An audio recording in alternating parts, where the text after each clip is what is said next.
Bet, ziniet, tas ir divi paši svarīgākie vārdi mūsu valsts satversmē šajā zālē. Paskatieties tur, tas ir satversmes pirmais pāns. Divi svarīgākie vārdi ir Latvija ir.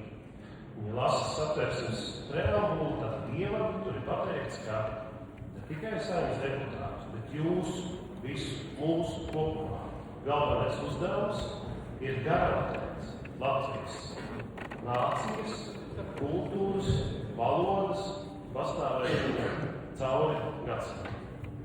Proti, galvenā doma, kas mums apvieno, ir izsakām vienā teicienā saules mūžu Latvijā. Un tagad man ir divi jautājumi. Pirmais. Kurš no jums ir gatavs aizstāvēt valsti un nodrošināt tās pastāvēšanu attīstību cauri gadsimtiem? Pats varat roku.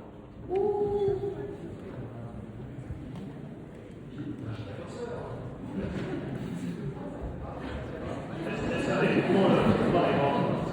Un otrais jautājums. Ja reiz jūs esat šeit, tad kurš no jums pieļauj iespēju, ka jūs šajā namā esat gatavi atgriezties un kalpot valstī jau kā Saeimas deputāti? Pats vai tu? Un trešais, kā secinājums. Darbēļ kungs arī ir gatavs. Lieliski. Trešais. Šajā zālē sēž kāds Saeimas deputāts, kas pirms daudziem gadiem bija mana ēna. Un pagāja gadi, un šis jaunieklis kļuva par Saeimas deputātu.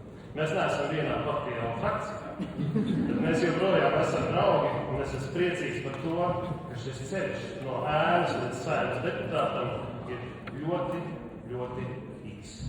Tāpēc, varbūt mēs kopā varam arī šo mūsu galveno mērķi pateikt skaļi. Proti, saules mūžu